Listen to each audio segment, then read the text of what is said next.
When 77-year-old Kosuke Nosaki married 22-year-old Saki Sudo, people across the nation of Japan were surprised by the news, so you can probably imagine how shocked they were when he ended up dead only 3 months later. A myriad of concerning clues led the authorities to his young wife, who seemed almost emotionless over his death. But with no concrete evidence placing the guilt in her hands, they would find it hard to convict her legally. So who was it Kosuke Nozaki? Why would his wife want to murder him in cold blood? What were the clues left behind? And how did this billionaire have sex with over 4,000 women? Today, we're looking at the wild case of Kosuke Nozaki. It is definitely one of the weirdest stories that I've covered. I've said it before here and I'll say it again, but Japan is a very safe place to live in. But when murder occurs, the story does go hard. Oh, and by the way, CD Crime Diaries is all about true crime, strange and chilling stories. So if that does sound like a kind of thing, hit subscribe, grab some coffee, and enjoy the show. This is the case of Kosuke Nozaki. Welcome back to Japan. Our case today pulls us to the southern city of Tanabe, located in Wakayama Prefecture. Now, Tanabe City is the historic and present-day gateway to Kumano, a key location for land and ocean transport routes in the south of Japan. Other than that, it's a sleepy coastal city with a population of around 65,000 residents, and is the largest in the south of the Kii Peninsula. While here, you'll find Tanabe Bay to the east of the city, with mountains to the west. As for the city itself, it plays a vital role in Japan's fishing and agriculture industries, and is famous for its oranges and umeboshi, a Japanese pickled plum. Although Tanabe has always been a relatively quiet city, the population has steadily dropped over the decades. Back in the 40s, it used to have almost twice the population it does now, and one of those families living there was the Nozaki family. Born on April 13, 1941, Kosuke was the third son of 7 children. Growing up in a large family meant that he was often left to his own devices, but his parents did love him no matter what. He was known to be quite the troublemaker, though. At home, he often got into it with his siblings, and in addition to the bullying at school, Kosuke's grades were known to be pretty bad. It was for this reason that he dropped out of higher education to help out at his family's liquor store. The Nozaki family weren't wealthy by any means, so the help was hugely appreciated by his parents. It seems that around this time, Kosuke became obsessed with money and would do almost anything to increase the store's revenue, of course in the background filling his own pockets with spending cash. As life goes, Kosuke's parents would eventually pass away, with Kosuke claiming his share of their inheritance after they did. It was at that moment that he used their inheritance to start his own business, and although that may sound like a relatively good thing, he was basically a glorified loan shark. Now back then, being a loan shark was very different, and the rules and regulations about how you could lend money were almost non-existent. Nowadays, interest rates can't exceed more than 20%. Doing so would be illegal and brand you as a yamikin, which is short for yami kinyu, or dark finance in Japanese. So you could say that Kosuke Nozaki was a very unfair loan shark before the rules and regulations stepped in. In short, he made massive amounts of money through other people's debts. As you can probably imagine, this also created tension between Kosuke and his siblings. I mean, they were already on rocky terms, but this corrupt way of earning money was enough to make a real rift. Now, Kosuke Nozaki was a businessman through and through, and actually had several other businesses going on in the background. He was a scrap metal collector, he was a real estate developer, and he also sold condoms door to door. Looking through old Japanese reports, it seems that all of these ventures weren't actually profitable, and so it's safe to assume that all of the money he made came through debt collection. That said, he would eventually go hard into real estate and make massive amounts of money. To add to his questionable career, he was once prosecuted for tax evasion, so you can already tell this man wasn't the most ethically sensitive of entrepreneurs. While Kosuke's wealth grew, so did his body count. And no, despite my genre, I'm not actually talking about murder here. Because you see, this man was infatuated with women and believed that sex was the meaning of life. You see, while going door to door selling condoms, he would subtly hint at his additional services to women who appeared to be alone. And yeah, I guess he must have had some success doing that. Kosuke would become known as a wealthy playboy who had a lot of sex with lots of women, paid and unpaid. In fact, he reportedly spent more than 3 billion yen on just over 4,000 women over the years. That's equivalent to $6 million, or $2 million US. When questioned by a Japanese broadcaster, his response was, "When I find a woman of my type, tall and voluptuous, I would tell her, I want to go out with you and have sex with you. I'll give you 400,000 yen if you agree." Kosuke would often spend a lot of money in nightclubs too, often partying late into the night in Gion Shinshi, that being a famous entertainment district in Osaka. That said, Kosuke made many enemies over the years too. He would often trick his friends and strangers out of money, and it's reported that in the year 1998, he had even suffered a stab wound from an acquaintance he tried to deceive. With loan sharking eventually becoming a less lucrative business, he would continue to work in his family-run liquor store, which had grown in size and revenue. Now, Kosuke's wealth and fame would get a boost in the year 2016 when he wrote his autobiography named Don Juan of Kishu. This book, which was published in December of 2016, focused on how he made himself a wealthy man. And although this book may never have taken off on its own, it was eventually featured in an episode of AIM Talk, a popular TV show in Japan back in the day. This, combined with a couple interviews, propelled his book into becoming a bestseller, regardless of whether it was good or not. By now, Kosuke could afford almost anything he wanted. I mean, the man was literally handing out letters with free money attached to any woman that he thought was beautiful, of course in a desperate bid to sleep with them.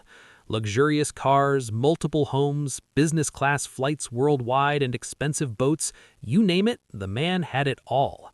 By 2017, Kosuke had entered his golden years and was now 77 years old. And despite his rather impressive age, he was still allegedly going hard in the bedroom. Now, it's no secret that Japan's life expectancy is better than Western countries, but in addition to this, he wrote in his autobiography that he avoided smoking, drugs, and stimulants, despite his extraordinarily high body count. 2017 was going to be the year that he settled down and found love, and it just so happens that he did. Now, Kosuke had already been married twice before, with both marriages ending in divorce. He didn't have anyone or anything close to him, apart from his trusted dachshund named Eve. In fact, he would often joke about Eve inheriting his entire empire and estate should he ever die. It was in the autumn of 2017 that he encountered a young woman named Saki Sudo. And when I say young, I really do mean it, because despite his age of 77, she was 55 years younger, at 22. Now, according to his book and interviews, the two met at Tokyo Haneda Airport, though there are reports that they met in less exciting ways. Regardless, the story goes like this. After spotting her in a crowd, he purposefully fell in front of her to grab her attention. Fast forward 1 hour, and the two were having drinks in an airport lounge. Although Suda was just another number to his 4,000 women, she would soon become much more than that. In fact, several months later, the two would officially be married. Before we carry on with this story though, who exactly is Saki Sudo? Born in 1996, Saki Sudo was over half a century younger than her newlywed husband, being born in Sapporo on Japan's northern island of Hokkaido. Her parents were relatively wealthy and could afford nice food and designer brands occasionally. Much like Kosuke, she was not academically ambitious and sometimes was at the receiving end of bullying. As a result, she was fairly timid and rarely spoke out in class. But by the time she reached her mid-teenage years, her demeanor would change. With the financial support of her mother and father, she began to buy expensive handbags, coats, and clothing, and making friends through her newfound hobby. Saki became obsessed with money and beauty. This is probably why she began a course in beauty and makeup. And to complement her income, she allegedly also worked as a prostitute and was involved in several adult videos. She would eventually move to Tokyo to become a beautician, but apparently even this decision was rather sketchy. Allegedly, she became obsessed with a host in a bar in Sapporo, spending upwards of 150,000 yen, or $1,000, to spend time with him. And after he announced that he was moving to Tokyo, she followed him in his footsteps. Since their relationship was built on money and not love, it didn't take long for their situation to break down. But Saki didn't need him anymore, for she'd found a new target instead. Of course, that being the Don Juan of Kishu, Gosuke Nozaki. And after meeting him at an airport, the two quickly, for a lack of a better word, fell in love. A few months later, they were married. Gosuke Nozaki would even give his new wife a contract, declaring that she didn't have to cook, clean, or do any of the housework. And in addition to this, she was given 1 million yen a month in pocket money. It seemed that Gosuke was ready to slow down and enjoy the remaining years of his life with someone by his side. And as for Saki, she appeared to be deeply in love with her older husband. Over the following weeks, the media would capture several images of Gosuke and Saki together, often accompanied by his beloved dog named Eve. Images show them walking the dog, taking trips to the mall in his Mercedes, and dining at fine restaurants. Life seemed comfortable, and it appeared that Gosuke had found an excellent way to live out the rest of his years with Saki and Eve by his side. The problem is, the rest of his years would not be for very long, because only 3 months after marrying Saki, he would be dead. Let's first rewind 18 days before his death, because unfortunately another tragedy happened. On May 6, 2018, in the early morning hours, Gosuke woke up to the sound of yelping. His dog Eve had started fidgeting and thrashing uncontrollably and was visibly in a great deal of pain. Although Gosuke was prepared to take her to the vet, it was sadly all too late, with her dying several minutes later in his arms. The news devastated Gosuke. Eve was his pride and joy, the one true love that stuck by him for over a decade, and in her absence he was distraught with the empty feeling of loss and grief.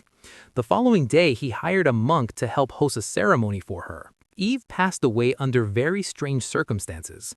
I mean, sure, she was an elderly dog, but she was in great health, had no known conditions, and showed no illnesses or ailments.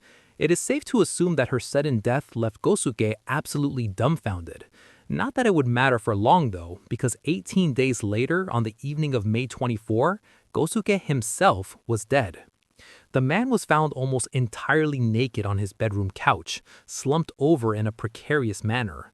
An autopsy conducted on his body found that Gosuke had an aggressively lethal dose of stimulants in his system, far more than was required to kill a man. As a result, it was concluded that the cause of his death was acute stimulant poisoning, caused by ingesting a large amount of stimulants all at once. But this was a very intriguing detail for any of those who read his books, because Gosuke often talked about how he was opposed to drugs and stimulants. In addition to this, tests conducted on his hair concluded that he was not a long-term user. Furthermore, no puncture marks were found anywhere on his body, meaning he must have drank or eaten the stimulant, which by the way delivers none of the intended effects but all of the lethality. And now, all of a sudden, Gosuke's death, and perhaps even Eve's death, were beginning to look like murder. Detectives observing the home surveillance footage confirmed that the only people to enter the property in the hours before his death were his wife and his cleaner. Apparently, Gosuke had spent most of the day arranging a funeral for his dog. His cleaner was present for most of the day, leaving at around 4 p.m. to run several errands. Gosuke left Saki downstairs at around 6 p.m. to make several phone calls upstairs, and shortly after this, his cleaner returned at around 6:30. While Saki and the cleaner watched TV downstairs, they heard thumping coming from upstairs. Although the cleaner asked Saki to check on him, she shrugged it off instead. At 10 p.m., and still with no sign of Gosuke, the cleaner once more asked Saki to check in on him. That is when the women found him dead in his bedroom. With Gosuke busily preparing his dog's funeral, it is quite unlikely that he intended to take his own life. And so with that in mind, there is one burning question. Who put stimulant in his food or drink? Now, the only two people who could have given these stimulants were the two that were captured on surveillance camera, that being his wife or his cleaner. The problem is that Gosuke had the same cleaner for more than a decade. They were on good terms, and there was no motive or benefit in murdering him. And so this firmly left the spotlight on Saki Sudo, the 22-year-old woman he had married only 3 months prior. The obvious statement here is that perhaps she was a gold digger merely in it for the money. If Kosuke were to die, she would be able to inherit his entire empire, which by the way was worth 5 billion yen. That's the equivalent of 33 million US dollars or 27 million British pounds. Saki also appeared to be rather nonchalant in his death. It was reported that she was emotionless at his funeral, often on her smartphone or chatting away with his cleaner. Apparently, she was even seen playing games on her phone during his service, and this video shows her rather casual emotions immediately after his funeral. With all of this in mind, Saki was not in a comfortable position. Many were already suspicious of her motive after marrying Kosuke, and with him now dead and her relatively unfazed, things were not looking good. Saki grew quite dismissive towards the media after this. She would often tell them that she was not available for comment, and there were reports of her even fighting the paparazzi. Now, despite the strange circumstances, there evidently was not enough evidence to confidently charge Saki with murder. Investigators would even dig up Eve's body to check for toxic stimulants in her system, but with her body left to decompose for 3 weeks, all tests would return inconclusive. And sadly, Kosuke's case frosted over with no substantial leads or developments for multiple years. To make matters worse, under prolonged scrutiny, Saki planned to move overseas in 2021. With this information, officers knew that they had to act fast. If they let her board a flight out of Japan to Dubai, there was no guarantee they would ever see her again. And so in May of 2021, which was 3 years after Kosuke's and Eve's sudden deaths, she was officially arrested and held on suspicion of murder. With Japanese law stating that you can only detain someone for 30 days on suspicion of murder, the authorities knew that they were against the clock. Detectives released a whole bunch of evidence over the following weeks. To begin with, Saki confirmed in a police interview that she did not travel upstairs between 4 and 6 p.m. However, her iPhone's health app data would suggest otherwise, and if this were true, it meant that she was in contact with him while he was dying. In addition to this, her internet history confirms that she searched for drug stimulants and suppliers merely weeks before Eve's death. To make matters worse, forensics would also find traces of narcotics on the kitchen floor and in the vacuum cleaner. Her phone also revealed that she was in contact with a well-known and established drug dealer, and tracing technology confirms that both of them were in the same place at the same time. Apparently, Kosuke had also talked about divorce in the weeks leading up to his death, because allegedly she would not live with him in his home in Tanabe. Meanwhile, Kosuke had, no surprise already, found a new partner. The evidence gets worse. Only 2 months after his death, Saki held a shareholders meeting at their house, which, by the way, she attended alone. And in this meeting, she appointed herself president of the company. She then awarded herself an annual salary of 1.5 million US dollars, and to add to that, she gave herself a personal bonus of $400,000. And when officers finally caught up with her in Tokyo, they found out that she was planning to flee to Dubai with all of the money she had amassed. Faced with all of the loose evidence at their disposal, Saki Sudo was officially charged with the murder of Kosuke Nozaki. Now, unfortunately, she still awaits trial. It appears that despite almost 3 years since her arrest and nearly 6 years since his death, nothing has happened. What is strange is that there seems to be no update on her current whereabouts, leading some to speculate that she has been discreetly discharged and released. If she is to stand trial, it will be difficult for authorities to prove that she is guilty. Poisoning cases can be very challenging to prove, especially after so much time has passed by. Regardless, Saki maintains her innocence to this day, and despite the various pieces of evidence against her, she remains adamant that she had nothing to do with his death and that she thoroughly loved the man. Kosuke's friends have confirmed that he did plan to divorce Saki, with one of them even admitting that he'd ask him to come over and be present when he told her the bad news. So this has led many to believe that Saki may have learned of the news before she was supposed to find out, therefore leading her to haphazardly murder her husband before she lost his inheritance. Until we find out more, we do owe Saki the right to remain innocent until proven guilty. Though personally, if you ask me, she definitely has those murderous gold digger vibes. Nobody knows who will inherit Kosuke's empire. If Saki is found guilty, then his family have a fighting chance to claim it, though for now, all of his assets remain frozen to this day. It is a shame that Kosuke passed away, and I'm sure we can all agree that Eve's death hurts just as much. Anyway, folks, I think that pretty much concludes our case today. I hope you found this short story just as interesting. Before you go, though, what do you think about this story? Do you think that Saki was the one to murder Kosuke, or do you think it was someone else? Anyway, folks, that is it for me today. Thank you again for watching, and as always, I'll see you again very soon. And of course, stay safe. Thank you, and goodbye.